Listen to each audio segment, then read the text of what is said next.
যেই ব্যানারের আহ্বানে আপনারা এসেছেন, নওগাঁয় অনেক ধরনের প্রতিষ্ঠান আছে, কিন্তু আমরা যারা তরুণ এই প্রজন্মের ইমাম, খতিব, দাঈ, মুয়াজ্জিন, বিভিন্ন পর্যায়ের বন্ধুবান্ধব, আমরা নিয়ত করছি ভাই, আগে আমাদের ওলামায়ে কেরাম যারা আছেন তারা আমাদের সেরেতাজ, আমরা তাদেরকে সম্মান করি, কিন্তু আমরা নিজেরা এই নওগাঁর জন্য, দেশের জন্য কিছু যদি আমরা করতে চাই, তাহলে আসো আমরা একটু আমাদের সাধ্যের মধ্যে একটু ঝাঁপানোর একটা চেষ্টা করি। তখন এই যেই ছেলেগুলাকে আপনারা দেখেছেন, যাদের অক্লান্ত পরিশ্রম সহযোগিতায় এই প্রোগ্রামটি দাঁড়িয়েছে, সবাই মিলে একটা দায়িত্ব নিয়ে এরপরে জোর করে আমার নাম, অযথায় অকারণে আমি থাকি না নওগাঁয়, আমার নাম দিয়েছে সভাপতি। আমি বলছি ভাই, এর আগে পর্যন্ত শুনছি যার নাই কোনো গতি সে হয় সহসভাপতি, কিন্তু ওলামা বন্ধু ফাউন্ডেশনের এটাই পরিচয় যে আজকে যার নাই কোনো গতি তারে বানাইছো সভাপতি। কিন্তু কাজ সকলে মিলে আমরা করতে চাই। এই জন্য আমি আজকে আপনাদের কাছে 3টা কাজের কথা বলবো, যে আমরা কেন এই প্ল্যাটফর্মটাকে আপনাদের সহযোগিতায় নওগাঁবাসীর কাছে ইন্ট্রোডিউস করতে চাই। আপনারা যদি ভেবে থাকেন এটার কোনো রাজনৈতিক এজেন্ডা আছে, রাজনৈতিক উদ্দেশ্য আছে, আমরা আল্লাহ সাক্ষী রাখে বলতে চাই, আমাদের কোনো রাজনৈতিক উদ্দেশ্য বা এজেন্ডা বা কোনো দলের লেজুর ভিত্তি করে আমরা এই সংগঠনকে দাঁড় করাই নাই। আমাদের এই সংগঠন নিরেট আল্লাহ এবং তার রসুলের যে শরীয়ত, আল্লাহ এবং তার রসুলের জীবন বিধান, ইসলামের যে সৌন্দর্য, এটাকে দল মত সব কিছুর ঊর্ধ্বে উঠে বিশ্বের কাছে পৌঁছানোর জন্য নওগাঁর এই ক্ষুদ্র জমিন থেকে প্রতিষ্ঠিত হয়েছে আল্লাহকে রাজি করার জন্য। এর বাহিরে আমাদের কোনো উদ্দেশ্য নাই ইনশাআল্লাহ। দ্বিতীয়ত, আমরা যেটা করতে চাই সেটা হচ্ছে, আমরা দেখেছি ওলামায়ে কেরামের মধ্যে বিভিন্ন ঘটনা, বিভিন্ন কিছুতে, বিভিন্ন পরিপ্রেক্ষিতে অমিল। আমরা ইসলামের স্বার্থে সকল আলেম ওলামাকে এক প্ল্যাটফর্মে নিয়ে আমরা চলতে চাই। আমরা আমাদের ওস্তাদদের কাছে যে তাদের সকলের ভালোবাসায় আমাদের যারা আছেন সকলকে নিয়ে আমরা একসাথে চলতে চাই। এটা হচ্ছে আমাদের দ্বিতীয় একটা ইন্টেনশন। আর 3 নম্বরের অধীনে আমাদের অনেকগুলা কাজ আছে, সমাজ সেবামূলক কাজ, রাস্তাঘাট পরিষ্কার করার কাজ, যে কোনো বিপর্যয়ে ঝাঁপিয়ে পড়ার কাজ, এই নওগাঁ শহরের যারা অভাবগ্রস্ত দুস্থ তাদেরকে কিভাবে স্বাবলম্বী করানো যায় এটার জন্য কাজ, এতিম অনাথ বিভিন্ন শ্রেণী পেশার চায়ের দোকানে স্টলে আমরা দেখতে পাই ছোট্ট ছোট্ট পথ শিশুরা বাড়ির থেকে দিয়ে দিছে, কাজ করতেছে, বেচারীরা পড়ালেখার করার কোনো ভূমিকা নাই, দেশ তাদের জন্য আগামীতে আরও অন্ধকারচ্ছন্নর দিকে যাবে। এই টোকাই শ্রেণী, এই সকল যারা স্বল্প আয়ের মানুষ তাদের বাচ্চাদেরকে বিভিন্ন জায়গায় লাগাই দিয়েছেন, এদেরকে কিভাবে শিক্ষিত করে এদেরকে কিভাবে দেশের সম্পদে রূপান্তর করা যায়, এরকম অনেকগুলি কার্যক্রম হাতে নিয়ে আমরা সামনে চলার সিদ্ধান্ত নিয়েছি। সাথে শিক্ষা কেন্দ্রিক একটা বড় প্রজেক্ট আমরা সামনে ইনশাল্লাহ নিয়ে আসতে চাই। সেটা হচ্ছে যেই মক্তবের মাধ্যমে এই দেশের মানুষ কোরআন হাতে পেয়েছে, নামাজ শিখেছে, রোজা শিখেছে, মানুষ সকালবেলা উঠে আল্লাহর নাম নেওয়ার জন্য মসজিদে যেত, আজকে সকালবেলা কান্দের মধ্যে ব্যাগ চাপায়া উকিলপাড়ায় আমাদের বাড়ি আশপাশে আমরা দেখতে পাই এই বাচ্চাগুলোকে সেই সকাল থেকে স্কুলে দিয়া দুপুর পর্যন্ত বোঝা টানায়। এরা না কোরআন শিখে, না ইসলাম জানে, না ওযু জানে, না গোসল জানে, অথচ আগে এইগুলা সব মক্তব থেকে ছিল। সুতরাং আমরা নওগাঁতে আবার মক্তবের গণজাগরণ ঘটাতে চাই। প্রত্যেকটা মসজিদে, প্রত্যেকটা এলাকায় মক্তব থাকবে এবং বাচ্চা কাচ্চাকে সেখান থেকে দ্বীনের বুনিয়াদী শিক্ষা দেওয়া হবে। এই শিক্ষার আন্দোলন আমরা সামনে সরাতে চাই। আপনারা কি আমাদের সাথে একমত? কারা কারা আছেন একটু হাত দুটো উঁচু করে দেখেন, আপনারা কি একমত? আল্লাহ রাব্বুল আমিন কবুল করবেন, আল্লাহুম্মা আমিন। প্রিয় ভাইয়েরা, এই সকল উদ্দেশ্য নিয়ে যখন একটা প্ল্যাটফর্ম আমরা গঠন করেছি, তারই ধারাবাহিকতায় নওগাঁর মানুষের কাছে সুস্থ একটা বিনোদন উপহার দেওয়ার জন্য আজকে মূলত একটা সাংস্কৃতিক সন্ধ্যা আয়োজন করা হয়েছে। আমাদের কাছে সম্পদ সীমিত, আমাদের কাছে বিভিন্ন পর্যায়ের যোগাযোগ সীমিত, কিন্তু আমাদের বুকের বল অনেক বড়। আলহামদুলিল্লাহ যে আমরা ইনশাআল্লাহ এরপরে নওগাঁতে এইটা আমরা একটা প্রতিষ্ঠিত রূপ দিতে চাই, যে এই মাঠে এবং বিভিন্ন জায়গায় ইসলামিক যে সম্মেলনগুলো হবে, সাংস্কৃতিক যে প্রোগ্রামগুলো হবে, সবগুলো যেন পরিচ্ছন্ন সুন্দরভাবে ভলেন্টিয়ারি সাপোর্ট দিয়ে প্রত্যেকের প্রোগ্রাম হবে, কিন্তু আমরা সেইগুলো যেন সর্বোচ্চ সুন্দর করতে পারি। ওলামা বন্ধু ফাউন্ডেশনের প্রত্যেকটা কর্মী এটার সাথে জড়িত থাকবে ইনশাআল্লাহ। আমি আপনাদের কাছে শুধু এই বার্তাটুকু দিতে চাই, প্রিয় ভাইয়েরা, এই ছেলেরা যদি আপনাদের কাছে যায়, তারা যদি এই পরিচয়টা দেয়, তাহলে দয়া করে তাদেরকে আপনারা তাদের কথাগুলি শুনবেন, তারা কি বলতে চায়। আপনারা যদি মনে করেন সেটা পজিটিভ, তাহলে সেটার সাথে আপনারা সম্পৃক্ত হয়ে আমাদের নওগাঁকে এগিয়ে নেওয়ার জন্য, আমাদের এই অঞ্চলটাকে এগিয়ে নেওয়ার জন্য আপনারা শারীরিক, সাম্পদিক এবং আপনাদের যে ধরনের সহযোগিতা সেগুলো করার জন্য চেষ্টা করবেন। এই দাবিটুকু আমি নওগাঁর সন্তান হিসাবে, আপনাদের সন্তান হিসাবে আপনাদের কাছে পেশ করলাম। প্রিয় ভাইয়েরা, আমাদের শিল্পীরা আপনাদের কাছে এসে গেছে। আজকে আপনাদের ওয়াজ শুনতে বেশি ভালো লাগবে না, এটা আমি জানি। আমি আপনাদের কাছে ওয়াজ নসিহত করবও না, বা আমার সেই যোগ্যতাও নেই আপনাদের সামনে এত কিছু বলার। কিন্তু আমি আজকে আপনাদের কাছে খুব সংক্ষিপ্ত সময়, একদম সংক্ষিপ্ত আমার সময় বেঁধে দিয়েছি আমি, সুতরাং আমি আপনাদের কাছে নির্ধারিত সময় শেষ করব। তবে যে বিষয়টি থেকে আজকে আপনাদের কাছে মনে করেছি একটা বার্তা দেয়া দরকার, সেটি হচ্ছে পবিত্র কোরআনুল কারীমের মধ্যে আল্লাহ রাব্বুল আলামিন বান্দাদেরকে ইস্তেগফারের কথা বলেছেন। আমরা জানি ইস্তেগফার বান্দার জীবনে বিরাট বড় আমল। আমরা জানি রাসূলুল্লাহ সাল্লাল্লাহু আলাইহি ওয়াসাল্লাম প্রাত্যহিক ৭০ বারের অধিক নবী করিম সাল্লাল্লাহু আলাইহি ওয়াসাল্লাম ইস্তেগফার করতেন, অথচ তিনি ছিলেন মাসুম, তার আমল নামায় কোনো গুনাহ ছিল না। আমাদের কাছে ইস্তেগফারের কনসেপ্টটা কি? আমাদের কাছে ইস্তেগফার মানে আসসালামু আলাইকুম রহমতুল্লাহ, আসসালামু আলাইকুম রহমতুল্লাহ, এরপরে আল্লাহু আকবার একবার বলার পরে আস্তাগফিরুল্লাহ এমন জোরে 3 বার বলি আমরা, এটা অনেকের কাছে ইস্তেগফার। আবার ধরেন কোনো খারাপ কিছু দেখছে, দেখার পরে ওই বলার সময় আস্তাগফিরুল্লাহ বলি, এইটুকু আমাদের অনেকের কাছে ইস্তেগফার। অনেকে আবার মনে করি যে কত ক্ষেত্রে আল্লাহর কাছে ক্ষমা চাইতে হয়, এইটুকু ইস্তেগফার। ইস্তেগফারের যে একটা বড় কনসেপ্ট আছে কোরআন থেকে, এইটা আমরা মোটামুটি আমাদের ধারণা অনেকের কাছে পরিষ্কার নয়। বিশেষ করে আমার তরুণ সমাজ, ইয়াং সমাজ, যারা আজকে ইসলামকে পছন্দ করতে শুরু করেছেন, আমি তাদেরকে বলতে চাই কোরআনুল কারীমের মধ্যে আল্লাহ রাব্বুল আলামিন স্বয়ং এই শব্দটুকুকে ব্যবহার করে ইস্তেগফারের 11টা কনসেপ্টের কথা আল্লাহ রাব্বুল আলামিন তার এই সৃষ্টির জীবের কাছে, মানুষের কাছে এটা পরিষ্কার করেছেন। আমি সংক্ষেপে শুধুমাত্র এখান থেকে 6টা থেকে 7টা পয়েন্ট আপনাদের কাছে বলতে চাই। মূলত ইস্তেগফার কেবল আল্লাহর কাছে ক্ষমা নয়, বরং ইস্তেগফারের অনেকগুলি কনসেপ্ট আছে। আমরা যদি এটা হৃদয়ে ধারণ করতে পারি, তাহলে আমাদের প্রত্যেকটা মন, প্রত্যেকটা আত্মা, প্রত্যেকটা আল্লাহর কাছে নিবেদন অনন্য হবে ইনশাআল্লাহ। তো আমি আপনাদের কাছে সেখান থেকে কয়েকটা পয়েন্ট আপনাদের কাছে একটু তুলে ধরতে চাই, যাতে করে এইটার উপর আমরা একটু আমল করতে পারি। প্রিয় ভাইয়েরা, ইস্তেগফারের প্রথম যে বিষয় কোরআনুল কারীম আমাদেরকে বলছে, সূরা নিসা 110 নম্বর আয়াত। এই আয়াতে কারিমার আলোকে ইস্তেগফারের একটা কনসেপ্ট হচ্ছে, ইস্তেগফার মানে হচ্ছে অনুতাপ। আমি একসাথে জিজ্ঞাসা করব, সকলে মুখ বন্ধ রাখবেন না দয়া করে, আল্লাহর ওয়াস্তে সবাই একসাথে বলবেন। ইস্তেগফারের প্রথম কনসেপ্ট যেটা বলেছি বাংলায়, সেটা অনুতাপ। বলেন তো কি বলেছি? হয় না? সব অনেকেই ফাঁকি দিয়েছেন আপনারা ভাই। আরেকবার বলেন, ইস্তেগফার মানে কি? অনুতাপ। মাশাআল্লাহ। কেন অনুতাপ? অনুতাপ বলতে আমি কি বুঝি, আল্লাহ রাব্বুল আমিন এটা বুঝাচ্ছেন। আল্লাহ কি বলছেন খেয়াল করেন। আল্লাহ রাব্বুল আমিন বলছেন, ওয়ামান ইয়ামাল সুআন আও ইয়াযলিম নাফসাহু সুম্মা ইয়াস্তাগফিরিল্লাহ। দুনিয়ার মানুষ, আমি তোমাদেরকে সৃষ্টি করলাম, সৃষ্টি করার পরে আমি আদর করে তোমাদেরকেই নিজেই ডাক দিয়েছি আইয়ুহাল ইনসান বলে। আরবির পণ্ডিতরা বলতেছেন যে ইনসান বলে আল্লাহ মানুষকে ডাক দিলেন। ওই ইনসান শব্দটা 2টা ধারার থেকে আসতে পারে, 2টা মাসদার থেকে আসতে পারে। একটা মাসদার হতে পারে নিসিয়ান থেকে, নুন সিনিয়া নুন। ওই নিসিয়ান যদি হয় তাহলে তার অর্থ হবে মানুষ হচ্ছে ভুলে ভরা।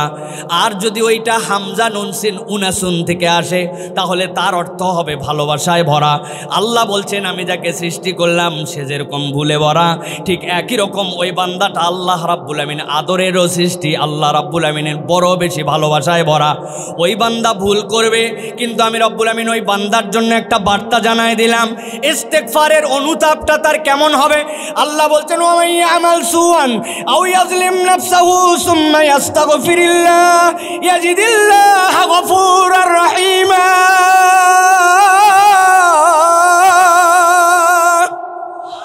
আমার আল্লাহ বলছেন, ও দুনিয়ার মানুষ, তোমার যত ভুল থাকুক না কেন, ওয়ামাই আমাল সুয়ান, যদি তোমার ভুল হয়ে যায় আও ইয়াজলিম নাফসাহু, অথবা নিজের উপরে সে জুলুম করে ফেলে তার নফসের উপরে, আল্লাহ বলছেন ওই বান্দার জন্য সাথে সাথে কাজ হবে সুম্মা ইয়াস্তাগফিরিল্লাহ, আল্লাহর কাছে সে একটা অনুতাপের হৃদয় নিয়ে হাজির হবে।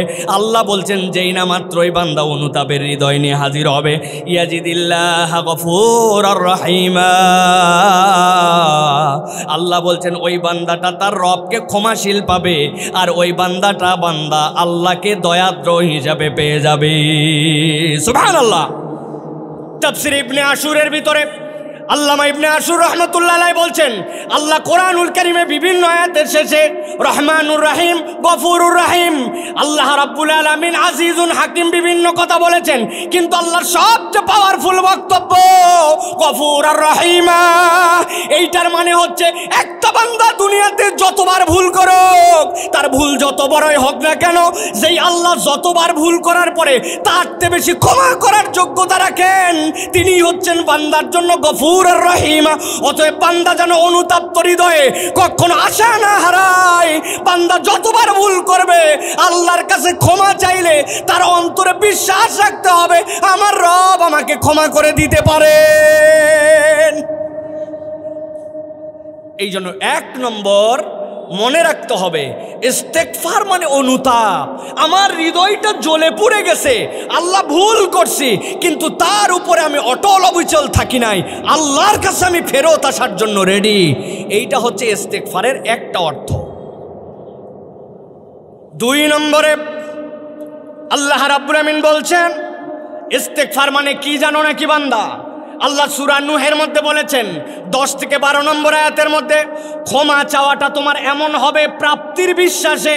সুবহানাল্লাহ বলেন। কথাটা মনে হয় ক্লিয়ার করে বুঝাতে পারি নাই। আমি আল্লাহর কাছে এমনভাবে ক্ষমা চাই যে আমার একটা প্রাপ্তির বিশ্বাস আছে, আমার অপরাধ আছে, আমার ভুল আছে, কিন্তু আল্লাহর কাছে আমি এমনভাবে ক্ষমা চাওয়ার জন্য হাজির হয়েছি, আমার আল্লাহ আমাকে ক্ষমা করেই দিবেন। ওর মানেই হচ্ছে ইস্তেগফার। সুবহানাল্লাহ। আল্লাহ রাব্বুল আমিন কোরআনুল কারীমের মধ্যে বলছেন, ফাকুলতু ইস্তাগফিরু রাব্বাকুম ইন্নাহু কানা গফফারা ইরসিলুস সামা আলাইকুম মিদরারা ওয়া ইউমদিদুকুম বিআমওয়ালিন ওয়া বানিনা ওয়া ইয়াজআল লাকুম জান্নাতি ওয়া ইয়াজআল লাকুম আনহারা।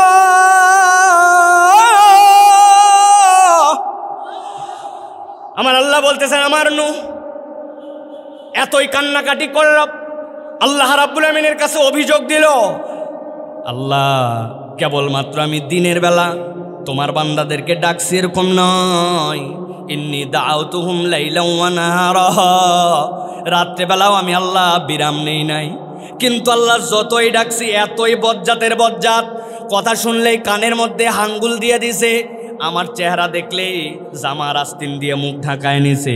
আল্লাহ আমি যত ডাকছি তত বেশি তারা বেয়াদব হয়ে গেছে। আল্লাহ বলেন, ও আমার নূহ এত অপরাধ করছে, এত অপরাধ করেছে, 950 বছর ডেকেছেন, কোনো বিষয় নয়, ফাইনাল তাদেরকে আরেকটা বার্তা দেন। আল্লাহ তাদেরকে বার্তা দিলেন, ওদেরকে বলতে বলেন, যা অপরাধ করছিস বান্দা, আমি আল্লাহ রাব্বুল আমিন সবগুলা ভুলে যাব। আপনি নবী বলে দেন, ফাকুলতু ইস্তাগফিরু রাব্বাকুম ইন্নাহু কানা গফফারা। একবার যদি আল্লাহর কাছে ক্ষমা চাও, এই বিশ্বাস যেন তাদের মধ্যে থাকে, আল্লাহ তাদেরকে ক্ষমা করে দিবেন। কেবলমাত্র ক্ষমা করব না, আল্লাহ বলছেন প্রাপ্তির বিশ্বাসের 3টা জিনিস হৃদয়ের মধ্যে ঢুকাই নিবা। তুমি আল্লাহর কাছে কি হিসাবে ক্ষমা চাচ্ছ আমি আল্লাহ তোমারে জানাই দেই। আল্লাহ বলছেন ইউরসিলিস সামা আলাইকুম মিদরারা, রব্বুল আলামিন তোমাদের জন্য ধন সম্পদকে বাড়ায় দিবেন। কিভাবে? আসমান থেকে রব্বুল আলামিন বর্ষণ বাড়ায় দিবেন। আল্লাহ বলতেছেন এর দ্বারা তোমাদের বৃদ্ধি পাবে। ওয়ায়ুমদিদুকুম বিআমওয়ালি ওয়া বানিন, তোমার কত সন্তান লাগবে, তোমার কত সম্পদ লাগবে। আল্লাহ বলছেন কেবল ক্ষমাই করব না, প্রাপ্তির বিশ্বাসটা হৃদয়ে ঢুকায় নে। তোর জীবনে যা লাগবে তোর ইস্তেগফার দ্বারা আল্লাহ সবগুলা তোরে মিলাইয়া দিবে।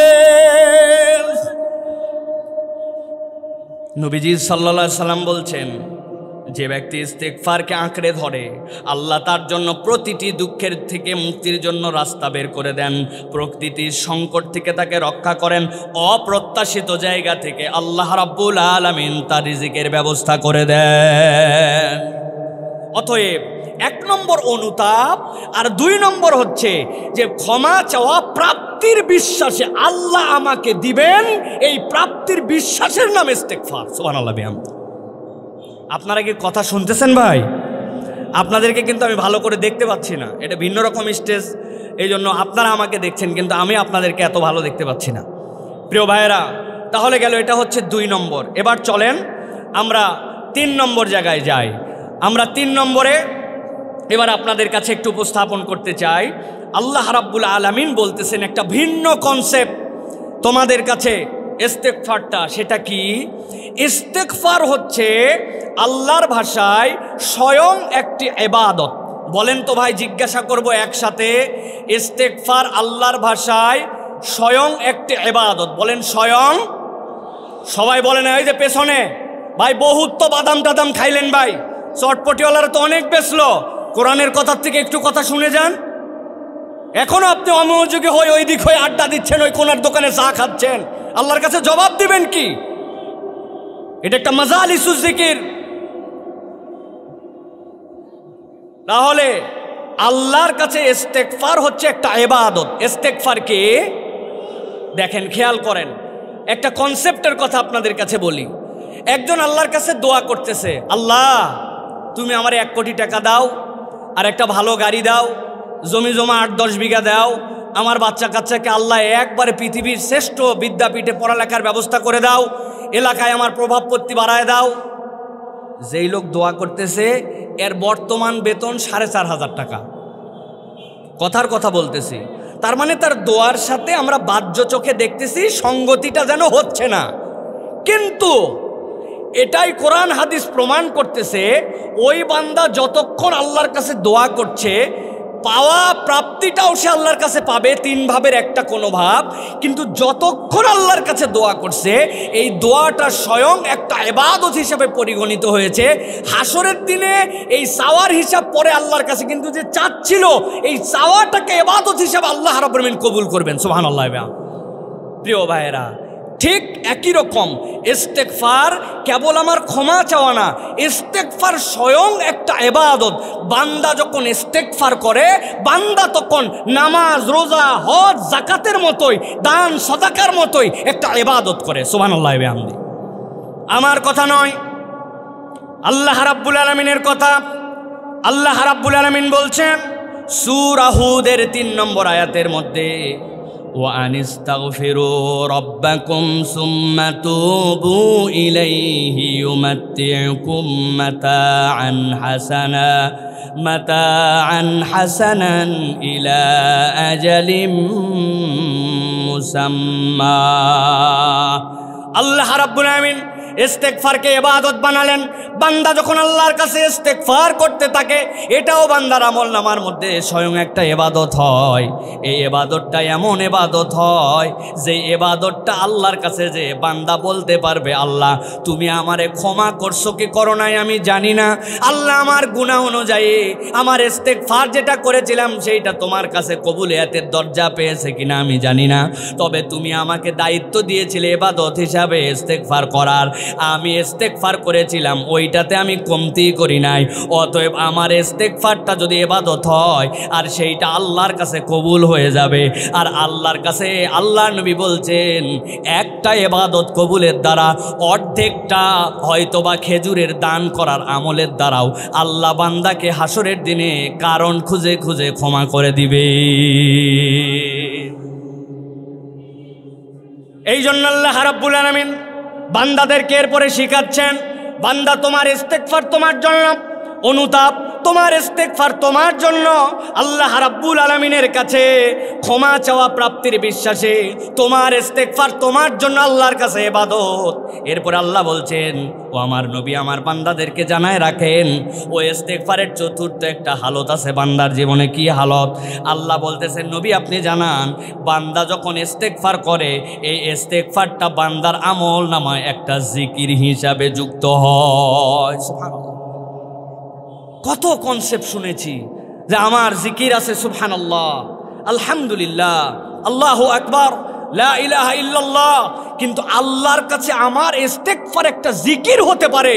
এটাও আল্লাহ রাব্বুল আলামিন কোরআনুল কারীমের মধ্যে বলেছেন যে বান্দা তুমি ইস্তেগফার করতেছো তোমার কারণে, আর আমি রব্বুল আলামিন আমলনামায় লিখতেছি আমার বান্দা জাকিরিনদের মধ্যে অন্তর্ভুক্ত হয়ে গেছে। সুবহানাল্লাহ। আমার কথা নয়, আল্লাহ রাব্বুল আলামিন সূরা আল ইমরানের মধ্যে আল্লাহ রাব্বুল আলামিন 135 নম্বর আয়াতের মধ্যে আল্লাহ এই কনসেপ্টটা বান্দাকে জানাচ্ছেন। আল্লাহ বলছেন ওয়াল্লাযীনা ইযা ফাআলু ফাহিশাতান আও যালামু আনফুসাহুম যাকারুল্লাহা ফাস্তাগফারু লিযুনুবিহিম ওয়া মান ইয়াগফিরুয যুনুবা ইল্লাল্লাহ। আল্লাহ বলছেন ও আমার বান্দারে, তোর অপরাধ হয়ে গেছে, তোর ভুল হয়ে গেছে, অথবা কোনো ফাহেসা তোর দ্বারা হয়ে গেছে, অন্যায় হয়ে গেছে, নিয়ত করছিলাম মোবাইলে আর খারাপ কিছু দেখবো না, কিন্তু হঠাৎ করে আল্লাহ আবার ফাহেসার মধ্যে চলে গেছি। রাস্তায় বের হওয়ার সময় নিয়ত করে চক্ষু নিচে নামায় যাব, কিন্তু চক্ষু তোলার পরে চোখের গুনাহ হয়ে গেছে, কানের গুনাহ হয়ে গেছে, আল্লাহ আমি ফাহেসা করে ফেলেছি। আল্লাহ বলছেন নবী আপনি জানান ওয়াল্লাযীনা ইযা ফাআলু ফাহিশাতান আও যালামু আনফুসাহুম যাকারুল্লাহ,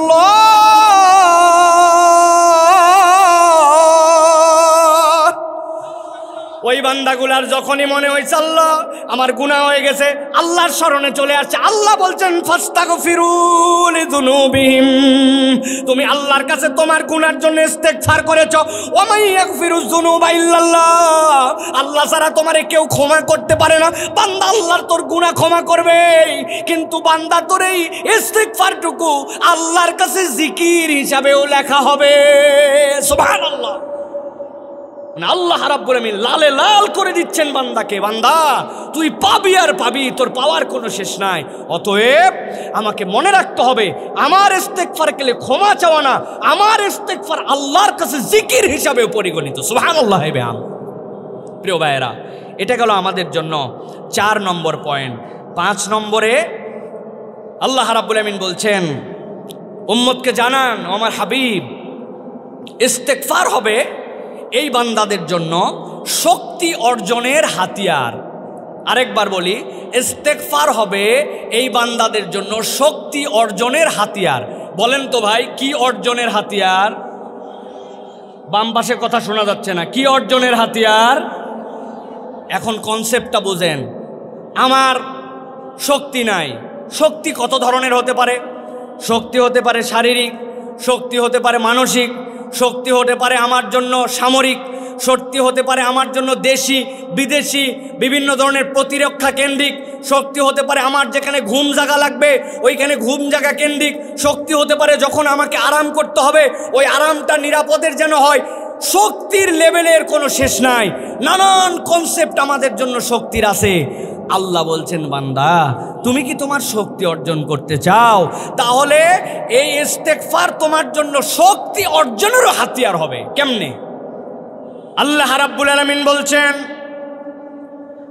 সূরা আল ইমরান 147 নম্বর আয়াত, আল্লাহ বলছেন ও আমার হাবিব আপনার কাছে আমি রব্বুল আলামিন আপনার উম্মতের জন্য জানাই দিলাম وما كان قولهم إلا أن قالوا ربنا اغفر لنا ذنوبنا وإسرافنا في أمرنا وثبت أقدامنا وانصرنا على القوم الكافرين। এক শ্রেণীর লোক আল্লাহর রাস্তায় জিহাদের জন্য বেরিয়ে গেছেন, জিহাদের জন্য বেরিয়ে যাওয়ার পরে তাদের সংখ্যার নগণ্যতা, তাদের যে সকল অস্ত্র নিয়ে তাদের সামনে যে মোকাবেলা করবেন এরকম শক্তি তাদের নাই। কিন্তু ওই মানুষগুলা যখন আল্লাহর ওই নিবেদনটা আল্লাহর কাছে এত পছন্দ হয়েছে, আল্লাহ কোরআনুল কারীমের মধ্যে ওই মানুষগুলার কথাকে রিপিট করে তুলে ধরেছেন। আল্লাহ বলছেন ওয়ামা কানা কওলুহুম ইল্লা আন ক্বালু রব্বানা ইগফির লানা যুনুবানা ওয়া ইসরাফানা। ওই রব্বুল আলামিন আমরা তোমার কাছে কিছুই বলি নাই, শুধু এই কথাটুকুই বলেছে হে আমাদের পালনকর্তা, আপনি মোচন করে দেন আমাদের গুনাহগুলো। আর যা আমরা বাড়াবাড়ি করেছি ওই বাড়াবাড়িগুলো আপনি মেহেরবানি করে আমাদের থেকে দূর করে দেন। আল্লাহ রাব্বুল আলামিন বলছেন, এই কথার পাওয়ার কি তোমরা জানো নাকি? ওই বান্দাগুলো এইটা বলার পরে আল্লাহর কাছে নিবেদন করেছে, ও রব্বুল আলামিন ওয়াসাব্বিত আকদামানা ওয়ানসুরনা আলাল কওমিল কাফিরিন। রব্বুল আলামিন আপনার কাছে আমাদের ফরিয়াদ, যেই কাফেরদের বিপক্ষে আমরা দাঁড়াচ্ছি তাদের বিপক্ষে দাঁড়ানোতে আমাদের পা যেন কখনো হড়কায় না যায়, আপনি আমাদের হিম্মতকে বাড়ায় দেন। আল্লাহ রাব্বুল আলামিন এই বান্দাগুলোর ইমানের হিম্মত এমন বাড়িয়েছিলেন, ইসলাম কখনো সংখ্যাধিক্য নিয়ে বিজয়ী হয় নাই। ইসলামের সংখ্যা কম ছিল, অস্ত্রবল কম ছিল, কিন্তু ইমানের দাপটে মুসলমানরা পৃথিবীতে বিজয়ী হয়েছে, ঠিক না? ওরা আজকেও আমাদেরকে নানান ধরনের ভয় দেখায়, ব্যালিস্টিক মিসাইলের ভয় দেখায়, নানান ধরনের কার্যক্রমের ভয় দেখায়।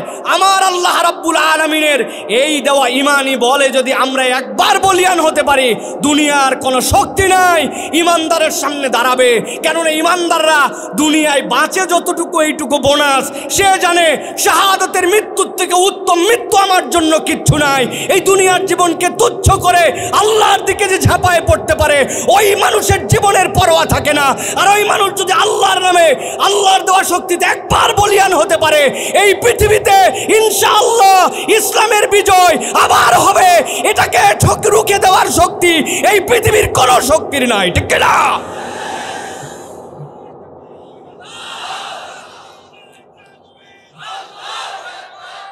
প্রিয় ভাইয়েরা, যা বলতেছি আবেগে গায়ের জোরে বলতেছি না।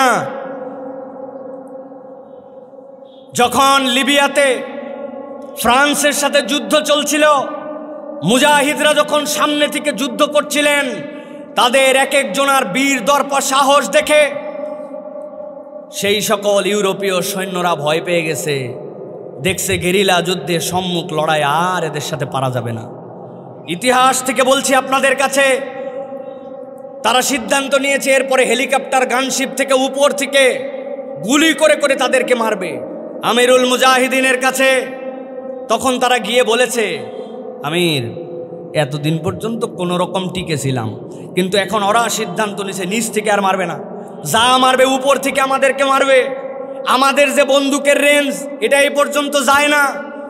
আমিরুল মুজাহিদিন জিজ্ঞেস করেছেন, ওরা যে উপর থেকে তোমাদেরকে মারবে বাবা, কত উপর থেকে? বলে অনেক উপর থেকে, আমাদের বন্দুক হাতে পায় না, এই পর্যন্ত মিস আমাদের যা আছে রেঞ্জের বাইরে। কয় আরে বাবা কত উপর? কয় অনেক উপর। কয় আমি জিজ্ঞাসা করতে চাই, যারা উপর থেকে আমাদেরকে মারবে এরা কি আল্লাহর আরশের উপর থেকে না নিচ থেকে? ওরা তখন বলছে, আপনি কি বলেন, আল্লাহর আরশের উপর আবার কেমনে যায়?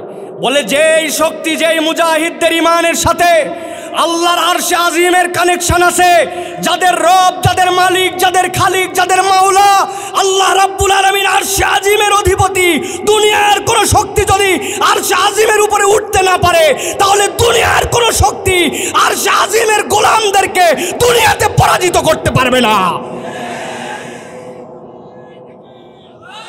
কি লাগবে এর জন্য? এর জন্য আল্লাহ বলতেছেন শক্তি অর্জন করতে হবে। শক্তিটা কিসে আসবে? ইস্তেগফারে আল্লাহর কাছে বান্দা এমন ভাবে নিজেকে বিসর্জন করে দিবে যে আল্লাহর ওই বান্দা ইনোসেন্ট বান্দা হয়ে যাবে। ওই বান্দাকে সাহায্য করা আল্লাহ রাব্বুল আমিন নিজের জিম্মাদারিতে নিয়ে ফেলবেন। সুবহানাল্লাহ। প্রিয় ভাইয়েরা, তাহলে ইস্তেগফার আমার শক্তি অর্জনের উপায়। অনেক ছাত্র ভাইয়েরা আছে, হুজুর পড়ায় মন বসে না, শরীর চলে না, গা ঝিনঝিন করে, কি কারণে শরীর ম্যাজ করে বুঝি না। আমি আপনাকে প্রেসক্রিপশান দিলাম, আমার প্রেসক্রিপশান নয়, সালাফদের থেকে জেনে বুঝে বলতেছি। তারা বলতেছেন ৭০-এর উপরে ৭১ বার হলেও তুমি দিনে ইস্তেগফার করো। জিজ্ঞাসা করছি ৭১ কেন? বলছে আল্লাহর নবী সাল্লাল্লাহু আলাইহি ওয়াসাল্লাম ৭০-এর উপরে করতেন, যার আমল নামায় কোনো গুনাহই লেখা হয় নাই, মাসুম, তিনি ৭০ করলে আমার তো 100% কোটি কোটি গুনাহ, তুই অন্তত নবীর থেকে একবার বেশি কর। এই আমল কেউ যদি ২১ দিন করে, তার শরীর ঝিমানি, গা চলে না, বল পাই না, এনার্জি পাই না, কাজে ভাল লাগে না, আল্লাহ তার মধ্যে থেকে এই ফিলিংস দূর করে দিবেন ইনশাআল্লাহ।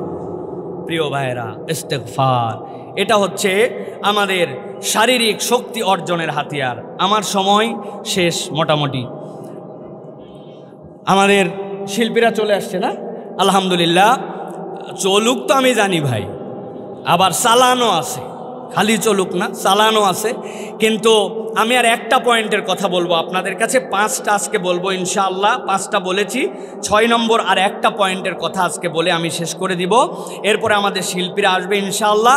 আবার আপনাদের সাথে যদি ইনশাআল্লাহ দেখা হয়, কথা হবে আগামী সম্ভবত 22 তারিখে আশপাশে কোথাও, এই যে আমাদের আব্দুল কুদ্দুস ভাই এখানে কোথায় যেন একটা দাওয়াত নিছে, এখানে আসবো ইনশাআল্লাহ। আপনাদের সাথে দেখা হবে, ভালোবাসা বিনিময় হবে। আজকে আমাদের ঢাকা থেকে শিল্পীরা আসছে, এদের কিছু গজলও আজকে আমাদের শোনার দরকার আছে, ঠিক কিনা?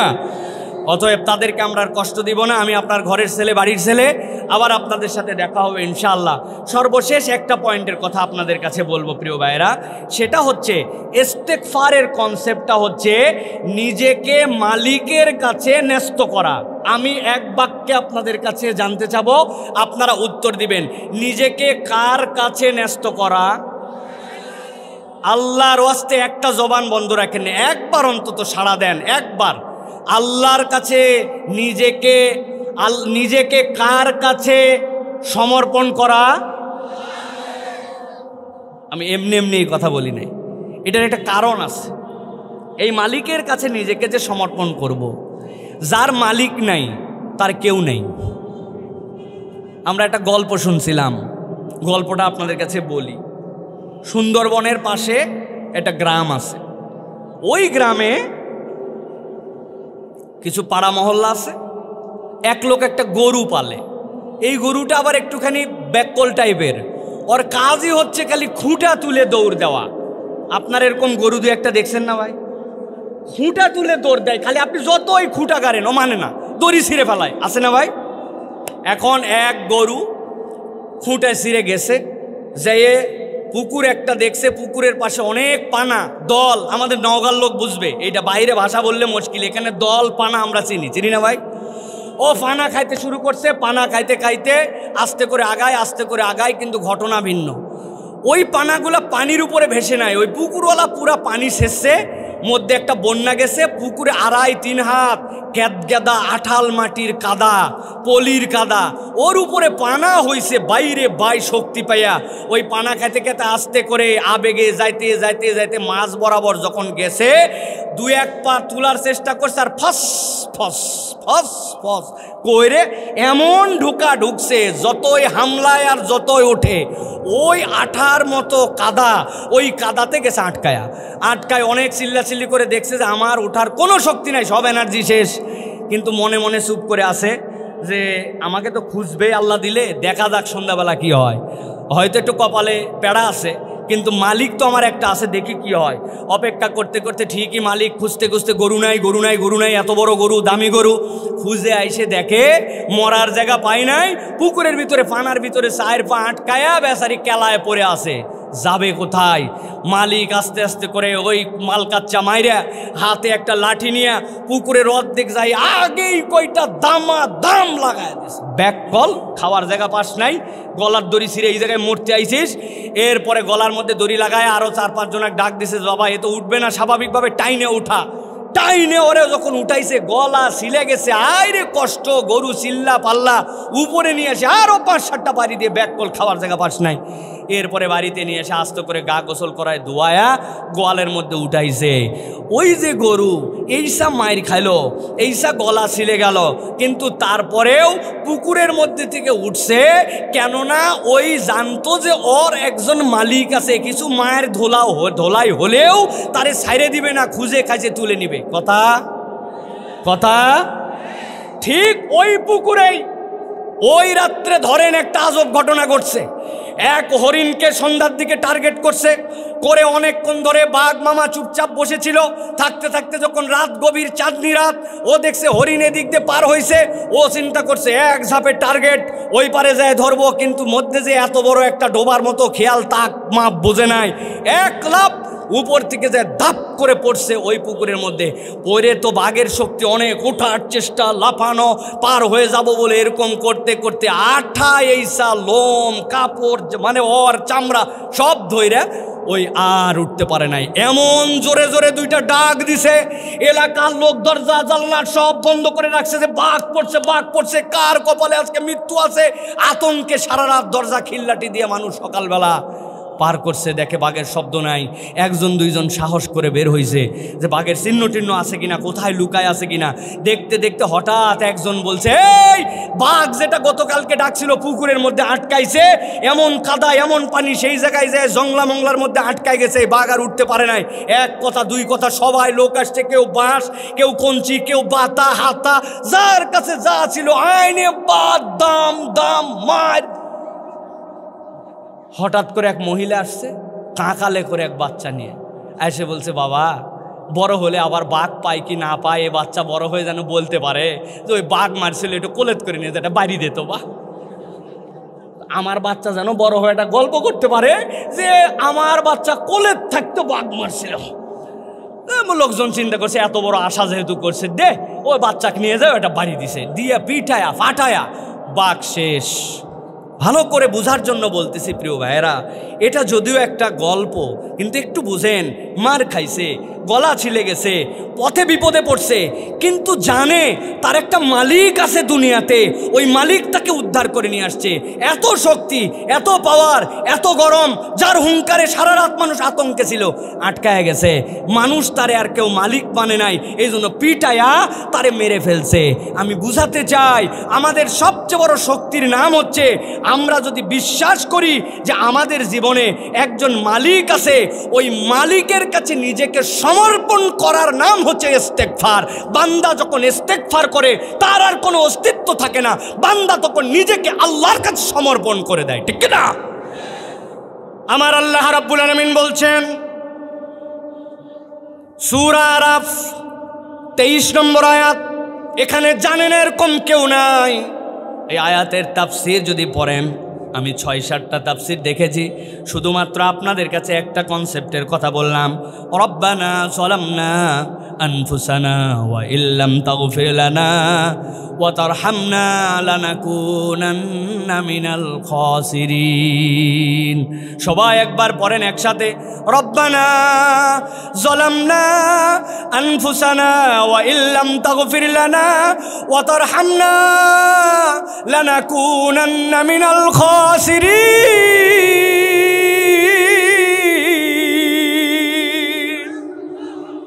আল্লাহ বলছেন, বান্দা আমার কাছে উপস্থাপন করেছে, ও আমার রব, এই দোয়াটা শিখাই দিচ্ছেন আল্লাহ রাব্বুল আলামিন। ভালো করে বোঝেন, যিনি দোয়া শিখাচ্ছেন তিনিও আল্লাহ, যিনি কবুল করবেন তিনিও আল্লাহ, যেই ভাষাটা দিয়েছেন তিনিও আল্লাহ। এই দোয়া মিস হওয়ার সম্ভাবনা নাই। আল্লাহ বলছেন, তুমি নিজেকে আমার কাছে সমর্পণ করতেছ। আই রব, আমি আমার অন্তরের প্রতি জুলুম করেছি, ওয়া ইল্লাম তাগফির লানা, আপনি যদি আমাকে ক্ষমা না করেন, ওয়া তারহামনা, আমার প্রতি যদি দয়া না করেন, লানাকুনান্না মিনাল খাসিরিন, নিশ্চিতভাবে আমি ক্ষতিগ্রস্ত হয়ে যাব। তার মানে আমার যাবতীয় অস্তিত্ব আপনার কাছে আমি সমর্পণ করে দিলাম।